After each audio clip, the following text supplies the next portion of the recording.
Hi, welcome to video 3 out of 4 on the current makeup of the federal government. Woo! Okay, so back in June, I did this, and you guys obviously know that in every single month where there's a seasonal change, so in this case, every March, June, September, and December, I always gotta give you an update of the federal government. Well, it's the end of September, practically at this point. So I'm gonna give you all the current update and makeup of the federal government as of right now. Hopefully, I don't need to re-record it for more correct and accurate information. But for now, this is where we stand.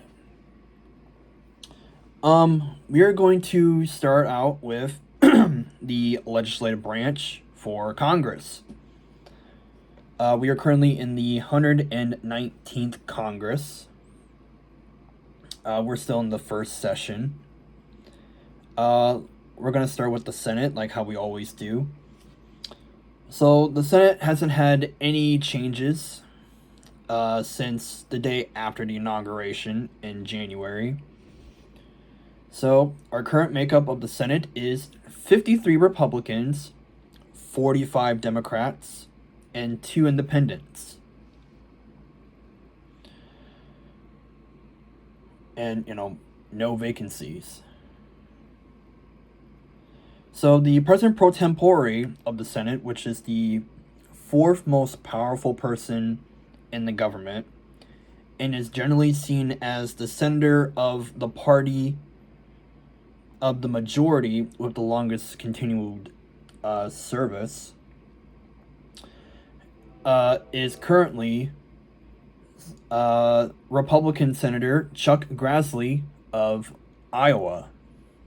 And by the way, he's 95. Probably 96 by the time this goes up. But, you get the point. He's old. He's almost 100. The majority leader is Republican John Thune of South Dakota. And the minority leader is Democrat Chuck Schumer of New York. So there are no vacancies in the Senate. However, there are going to be 2 special elections next year on top of the midterms. One happening in Florida and the other right here in my home state of Ohio.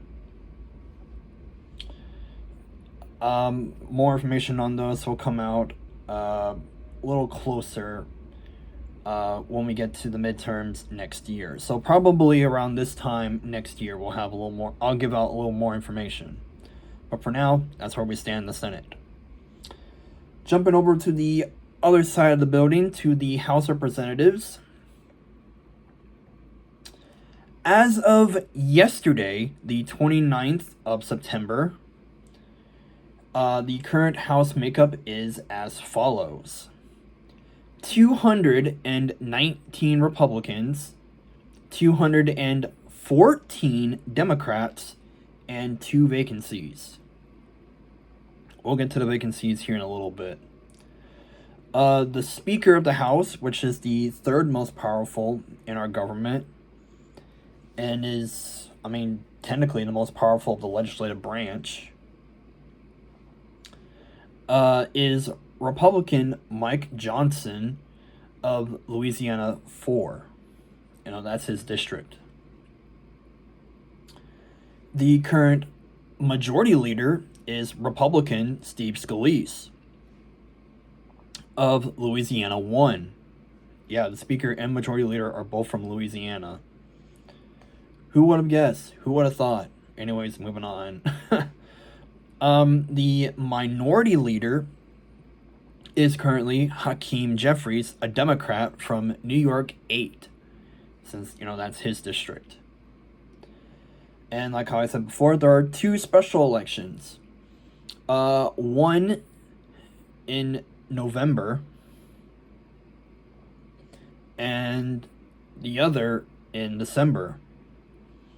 The one in November is Texas 18, in which the incumbent there, Sylvester Turner, died back in March. So that's when the special election will take place. For the one in December, it is in Tennessee 7, which the incumbent, Mark Green, resigned back in July to take a job in the private sector. So, yeah. The most recent newest member is Adelita Grijalva, who took office, she's sworn in yesterday. And the previous incumbent of her seat, which is Arizona 7, was, believe it or not, her own father. So yeah, she took over to fill in the rest of her father's seat. Because her father died on March 13th of this year, as you may have seen some of the extra videos posted last week. But yeah, she officially sworn in, and yeah, the Republican House majority is getting even more slimmer. So the whole total of the House is currently 433.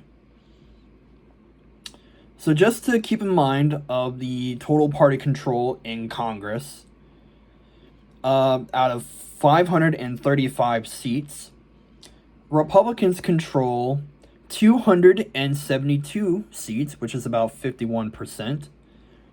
Democrats control 259 seats, which is about 48%. The independents, mainly in the Senate, control 2 seats, which is only about 0.3%.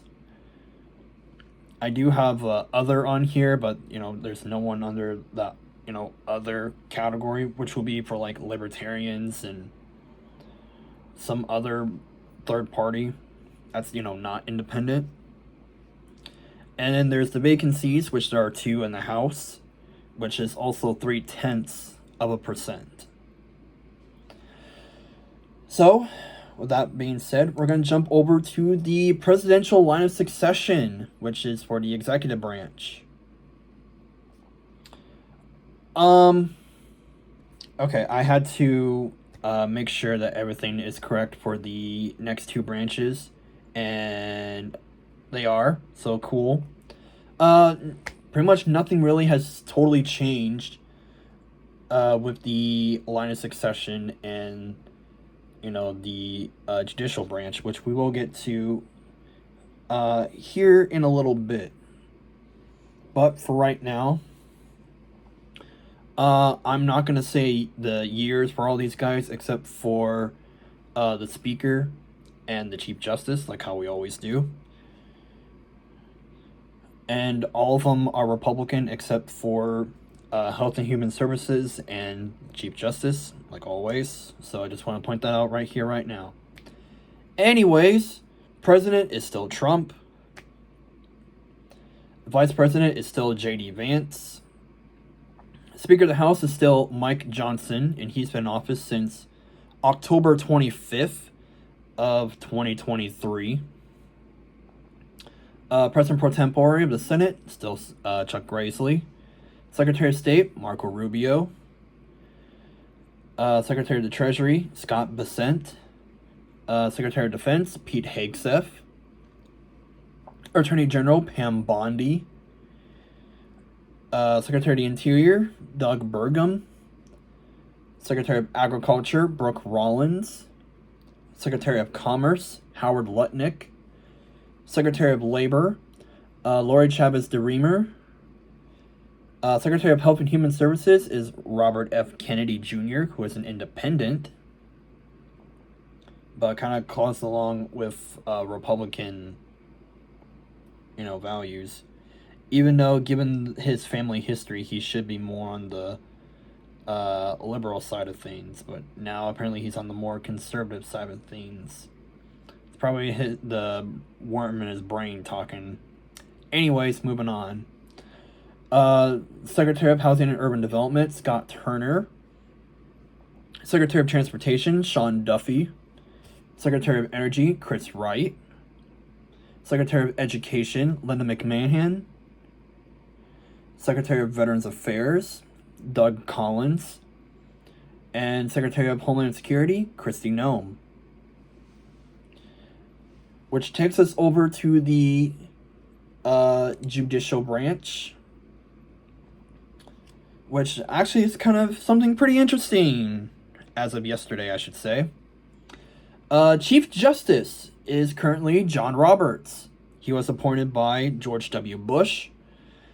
His confirmation vote was 78-22, and he began his term 20 years ago yesterday.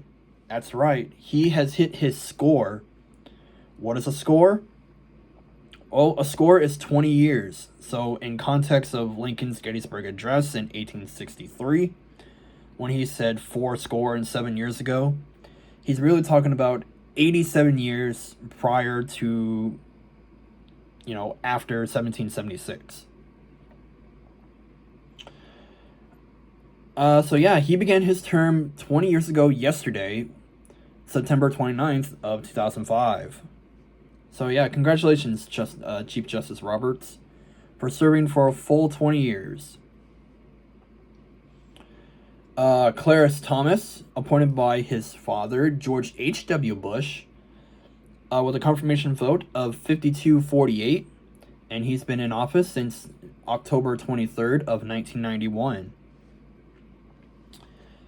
Next up, Samuel Alito, appointed by his son, once again, George W. Bush.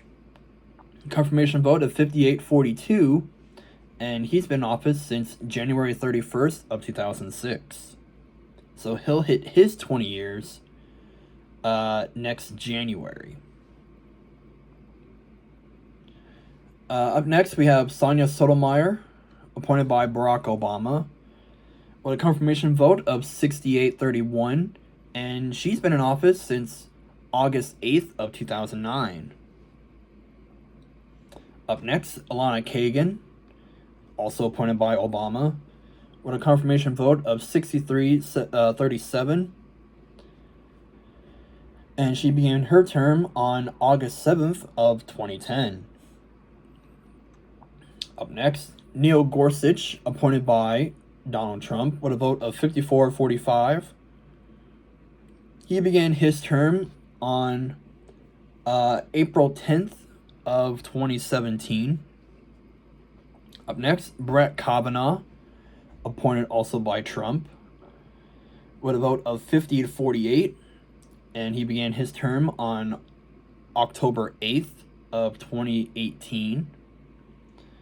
Up next, Amy Coney Barrett, also appointed by Trump, with a confirmation vote of 52-48, and she began her term on October 27th of 2020. And most recently, Ketanji Brown Jackson, appointed by Joe Biden, with a confirmation vote of 53-47, and she began her term June 30th of 2022. And with that, that is the current makeup of the federal government. Now, there may or may not be some changes by the time we get to do this in December, more than likely. If there will be any more changes, it'll be obviously through the legislative branch, through Congress, instead of, the line of succession and, the Chief Justice and, the justices on the Supreme Court. Yeah, that's all I got for now. Thanks for watching, and we'll see you with our monthly update video coming out tomorrow. We'll see you then.